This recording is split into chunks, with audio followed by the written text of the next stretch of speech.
ሰላም ሰላም ጤና ይስጥልን ውድና የተከበራችሁ የዩቲዩብ ቤተሰቦቼ እንዴት ናችሁልኝ? ሰላም ናችሁ ወይ? እኔ ያለው እግዚአብሔር ይመስገን እጅግ በጣም ደህና ነኝ። ቤተሰብ ሁላችሁም በያላችሁበት የእግዚአብሔር ሰላም ይብዛላችሁ። ኦርቶዶክሳውያን እንኳን ለብርሃነ መስቀሉ በሰላም አደረሳችሁ።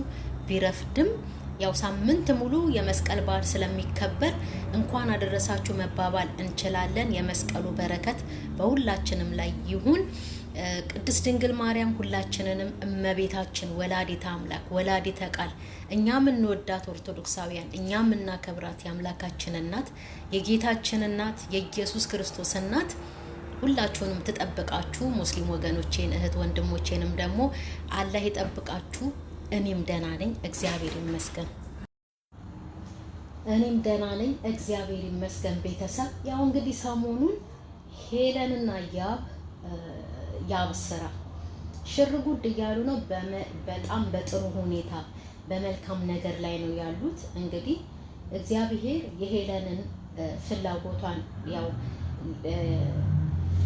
ሊፈጽምላት ይችል የምታክል ነገር ነው የቀረው። እንግዲህ እግዚአብሔር የልቧን መሻት ይፈጽምላት። የእውነት ሰው የጋቡለትን ነገር የሚፈልገውን ነገር እግዚአብሔር ሲያደርግለት ያው የዛ ሰው ደስታ የሁላችንም ደስታ ነው። እኔ በበኩሌ እንደዛ ነው፣ የሌላውን አላውቅም። እና አሁንም እንደው ደስተኛ ያድርጋት። እውነት የተጨነቀን ሁሉ እግዚአብሔር ይርዳና እንትና ይሄ ያብ የሚባለው ልጅ በጣም ጥሩና አስተዋይ ነው። በቃ እኔ ትላንትና ከትላንት ወዲያ የተለቀቀውን ቪዲዮ በደንብ እያየሁ እየተከታተልኩ ነበረ። ግን እነሱን በተመለከተ ቪዲዮ ለመስራት ያው አልቻልኩም፣ ጊዜ አልነበረኝም እና ለዛ ነው ዝም ብዬ የቆየሁትና በጣም አስተዋይ። አንድ ነገር ማወቅ ያለብን ሁላችንም ብንሆን ማለት ነው፣ በተለይ ሴት ልጅ ማወቅ ያለባት ነገር አንድ ወንድ ከወደዳት ቤተሰቦቼን ላስተዋውቅሽ ነይ ጓደኞቼን ላስተዋውቅሽ ካላት በቃ እርግጠኛ በትክክል ወዷታል፣ አፍቅሯታል፣ የወደፊቴ ብሎ የሚመኛት ሴትን አግኝቷል። በቃ አንድ ወንድ ልጅ ግን በቃ ጨለማን ተገን እያደረገ በማይሆን አካባቢ በማይሆን ቦታ ነይ እዚህ ቦታ ላገኘሽ እያለ ከሰው እያራቀ እዛ አካባቢ እየወሰደ የሚያገኛት ከሆነ ጓደኞቹ እንዲያውቁበት እንዲያዩበት ከማይፈልግ ከሆነ ቤተሰቦቹ እንዲያውቁበት እንዳያዩበት የሚፈልግ ከሆነ ይሄ ወንድ ለጓደኝነትም እንኳን ለባል ይቅርና ለባልነት ይቅርና ለጓደኝነትም አይሆንም። ስለዚህ ይህንን ወንድ መራቅ ነው፣ በቃ መራቅ ነው ያለባት አንድ ሴት። በዛ ላይ ደግሞ በተረፈ ደግሞ ማለት ነው እኛ ሴቶች አንድ ፍቅረኛ ይዘን ወይ ደግሞ አንድ ጓደኛ ይዘን ፍቅረኛሞች እያለን በዛን ሰዓት እኛ ላይ የሚያደርገው አክት ለየት ያለ ነገር ካለ ወይ እኛን የመሳደብ እኛን የመጨቅጨቅ ወይ ደግሞ እኛ ላይ እጁን የማንሳት ሂደት ካለው ይሄንን ወንድ እውነቴን ነው የምላችሁ እግዚአብሔርን ከህይወታችሁ ጨክናችሁ ውጥት አድርጋችሁ ነቅላችሁ መጣል ነው። እንደዚህ አይነት ወንድ በኋላ ለትዳሩ ጠንቅ ነው። አይ በኋላ አሁን እኮ ፍቅረኛሞች ስለሆንን ነው እንደዚህ የሚመታኝ የሚቆጣኝ የሚጮህብኝ ምናምን ነገር በኋላ ትዳር ስንይዝ ልጅ ሲመጣ አብረን ስንሆን ይስተካከላል የሚል ቃል አይሰራም። ቤተሰብ እንደዚህ አይነት አመል ያለው ሰው መቼም ቢሆን አይተውም። ፍቅረኛሞች እያላችሁ ከተጨቃጨቃችሁ፣ ፍቅረኛሞች እያላችሁ ከመታችሁ ይሄ ሰው ትዳር ውስጥ ገብታችሁ የሚሆናችሁ ሰው አይደለም። ከስር መሰረቱ ነቅላችሁ መጣል ነው በቃ። የእውነት የሚያጠግብ እንጀራ ከምጣዱ ያስታውቃል እንደሚባለው ማለት ነው። በኋላ ግን ትዳር ከተያዘ በኋላ ትዳር ውስጥ ከተገባ በኋላ ይተዋል፣ ልጅ ሲመጣለት ይተዋል። የባሰ የማሰሻ ጨርቅ ነው የሚያደርጋችሁ። የእውነት እያሻችሁ ማለት ነው የማሰሻ ጨርቅ ነው የሚያደርጋችሁ። ስለዚህ ከእንደዚህ አይነት ሰው መቆጠብ፣ ከእንደዚህ አይነት ወንድ መራቅ ነው በቃ። አንድ ወንድ አንድ ሴትን ሲያፈቅር ደግሞ ማለት ነው ቤተሰቡን ያስተዋውቃል። አሁን ያብ ላይ ያየሁት ያንን ነው። ሄለን የልቧን አግኝታለች በቃ የእውነት እሷ ካወቀችበት እኛ የተሰጠንን መልካም ነገር ስናቅበት ስንጠቀምበት እንጠቀምበታለን። ካላወቅንበት ደግሞ ያ ነገር ይወጣል። ይሄ ልጅ ጥሩ ልጅ ሆኖ ለሄለን መጥቷል። እንግዲህ እግዚአብሔር ሄለንን ሰምቷታል። ነይ ቤተሰቤን ላስተዋውቅሽ ካላት በቃ ወዷታል በትክክል ትክክለኛ ሰውን ነው ያገኘችው። ሄለን ደግሞ እዚህ ሰው ላይ መጠቀም አለባት።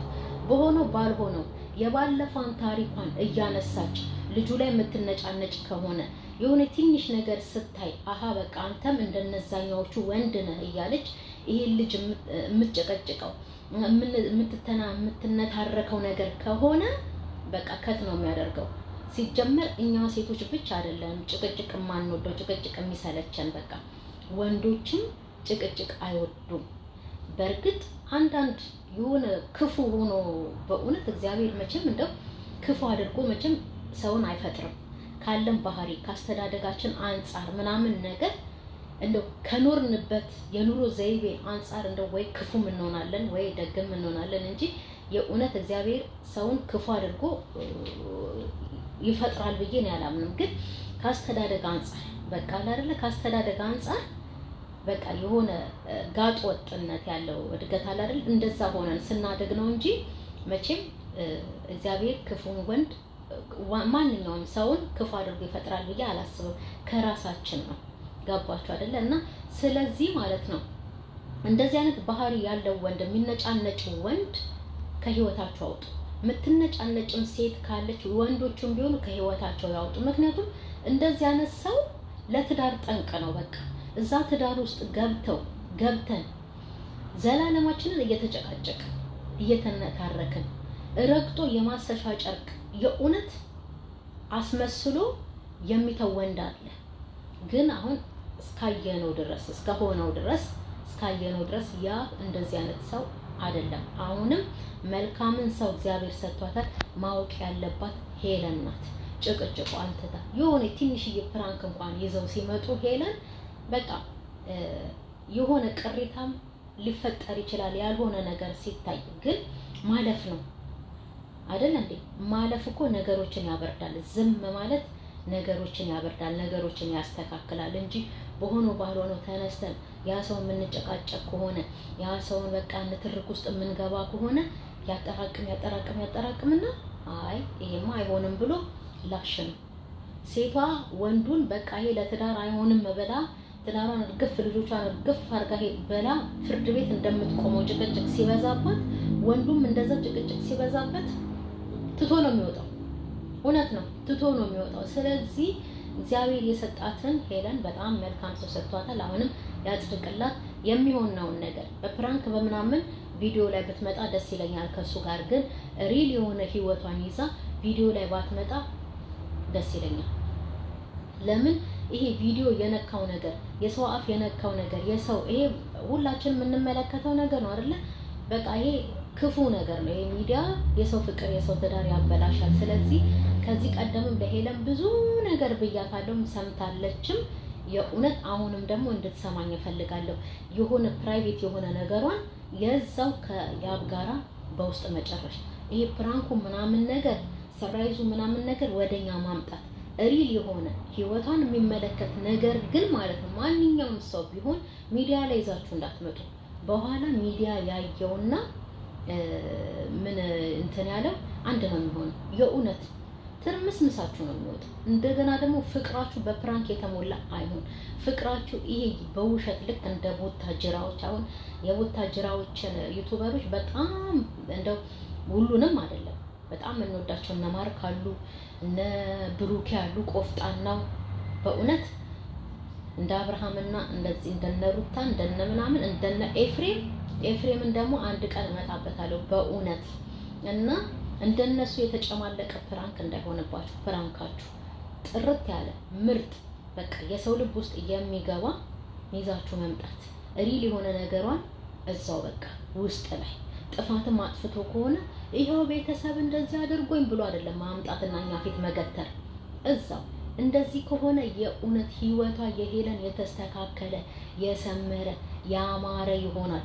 ልጁን በጣም ለሷ በቃ ትልቅ ቦታ እየሰጣት ካሁኑ የበለጠ ትልቅ ቦታ እየሰጣት ነው የሚመጣው። እና አደባባይ ላይ የሚወጣ ነገር አለ፣ የሚሸሸግም ነገር አለ። ሁሉንም ደግሞ እንካችሁ ተብሎ ለኦዲየንስ አይቀርብም አይደል እንዴ? እንኳን ለኦዲየንስ እንደዚህ በዩቲዩብ መስኮት የምንተያይ ይቅርና እናት አባት ወንድምና እህት እኮ የባልና የሚስትን የፍቅረኛሞችን ብዙውን የውስጣቸውን ነገር አያውቁም አይደል እንዴ? ስለዚህ እኛም ደግሞ እነሱም ደግሞ እኛ ጋር ሁሉን ነገር ይዘው አምጥተው እኛ እንድንጨነቅ ምናምን ነገር ማድረግ ሳይሆን የሆነውን ነገር ህይወቷን የሚነካ እንደዚህ ነገሮቿን የሚያበላሽባትን ነገር ካየች ቁጭ አድርጋ ተመካክራ እንትን ማለት ነው እንጂ ፊት ለፊት ላይ አንተ እንዲያርገኝ እንደነዛ ሰዎች እንዲህ ልትሆንብኝ ነው ምናምን ነገር ካለች ያብም ትቷት እብስ ነው የሚለው። ስለዚህ እግዚአብሔር ስለሰጣት መልካሙን ፍሬ ሄለን ቁጭ ብላ መብላት ትችላለች። በቃ ይሄ ነው እና በጣም ደስ ይላል። ስለወደዳት ስላፈቀራት ስለወደፊት አላማ ስላለው ተናግሯል። ከሷ ጋራ ወልጄ የዛሬ አመት ከልጅ ጋር መምጣት ፈልጋለሁ ብሏል። ይሄንን ደግሞ ከእግዚአብሔር ነው። ስለዚህ እሷም አውቃበት በደንብ እግዚአብሔር የሰጣትን ዕቃ በደንብ መጠቀም አለባት እና